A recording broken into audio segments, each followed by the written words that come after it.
last video, we began looking at the first 3 Kingdom of Heaven parables. We are keeping 5 questions in mind. Was Jesus a character in any of what an ancient writer presents as one of Jesus' own parables?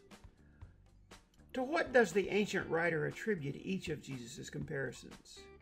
With each story, at what point does the parable end and the ancient writer's commentary begin? Can we separate the writer's proposition from the parable itself? And do any of the stories bring up a wealthy afterlife where one sees their loved ones? Or is the kingdom of heaven simply metaphor for something else? We learn from Gospel Writer 3 that there was an ongoing dispute among the writers concerning the true account of Jesus. He said there have been many writers. He and other writers had only been handed down the life and times of Jesus. At one time, there had been eyewitnesses. Gospel Writer 3 assures his reader that he is an excellent investigator and knows the exact truth. Also, we began in the last video with the first 3 Kingdom of Heaven parables. 2 parables shared by both Gospel Writer 1 and Gospel Writer 2. The other shared by Gospel Writer 2 and Gospel Writer 3. In the last video, we discovered that when 2 Gospel writers use the same parable, they may employ very different versions. Gospel Writer 2 introduced a negative into his first Kingdom of Heaven story. These are elements not found in the earlier Gospel writers' work.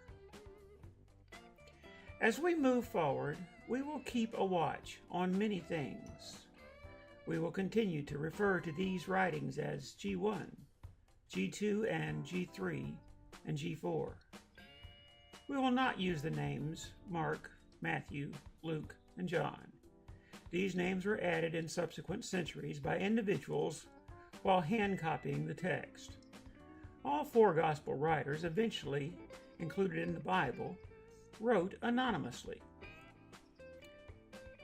We are looking at how the stories were grouped in each Gospel, and we are asking ourselves which stories do the Gospel writers share in common. Likewise, we want to know if the shared stories are substantially different or substantially the same. Finally, is there a theme? Or does the writer appear to have an axe to grind, which explains the difference? In this video, we add the next 3 grouped Kingdom of Heaven stories to the 3 grouped Kingdom of Heaven stories included in the previous video. None of these 3 Kingdom of Heaven stories is found in the other Gospels. The writer of Gospel 2 attributed this story to Jesus. The kingdom of heaven is like a treasure hidden in a field, which a man found and hid, and from joy over it he goes and sells all that he has and buys that field. And then Gospel Writer 2 continued with his grouping of parables, also attributed to Jesus. Again, the kingdom of heaven is like a merchant seeking fine pearls, and upon finding one pearl of great value, he went and sold all that he had and bought it. In the last video, we saw Gospel Writer 2 begin by interjecting his negative concept into a parable related by Gospel Writer 1. He did so metaphorically with bad guys sneaking in at night, sowing tares among the wheat, gathering, bundling, and then burning the bad, while putting the good safely into the landowner's barn.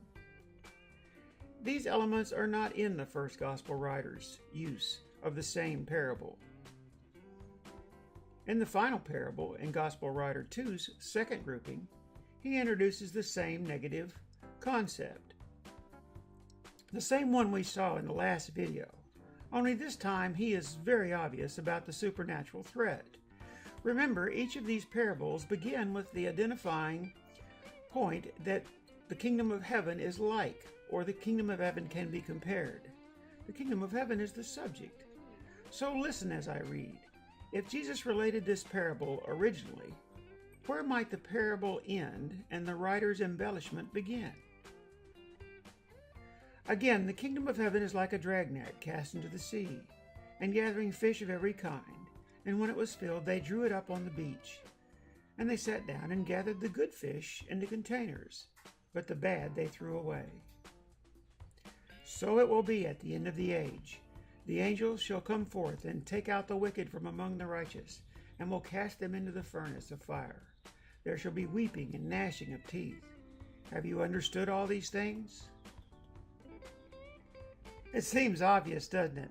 If Jesus related this parable originally, the parable ended with the sorting of fish. The writer's embellishment begins with the words, "So it will be at the end of the age." We will see this again and again as we move through these stories. This theme of a supernatural threat in the Kingdom of Heaven parables is unique to this writer, Gospel writer 2. His last sentence is a tell. You know what a tell is. It tells on you. Well, his last sentence is a tell. Have you understood all these things? He says in essence, do you get my drift? By the way, the end of the age is the end of the world, not the end of one's life. So once again, we are back where we started. What might have been Jesus' drift without the embellishment? Gospel writer 1 helps us greatly understand. We plant an idea. How it grows, we cannot be sure. But when it grows, we reap the results. It grows until it benefits others. It becomes infectious. With the next 3 stories, we hear it is more valuable than anything else. But we will have to sort out the good and the bad. You possibly know my opinion. As we continue through this study, I hope you see that we will all sort out thoughts, good and bad. Jesus taught those who were known as people of the way. They were growing inside, becoming infectious, and adopting a way of being. Quality of character, integrity if you will, is more valuable than anything else you have. It's not supernatural, it's just naturally super. My rant for today? I would ask both atheist and theist to consider that the various forms of the Christian church roughly represent the gospel writers. However, the gospel writers, by interjecting supernatural threats, poorly represent a human being named Jesus. Both groups quote the Bible literally to make their points, one attempting to prove the supernatural and the other to criticize a man they claim could not have been supernatural.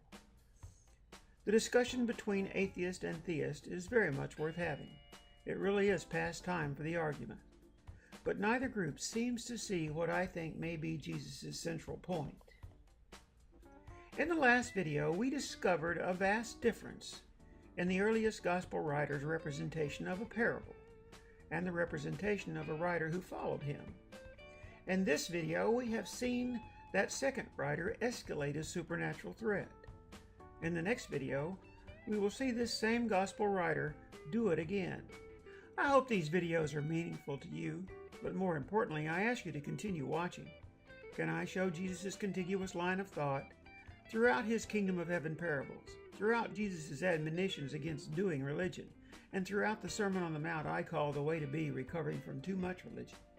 Keep giving a thumbs up or thumbs down. I know that one person's trash is another person's treasure. It's all good.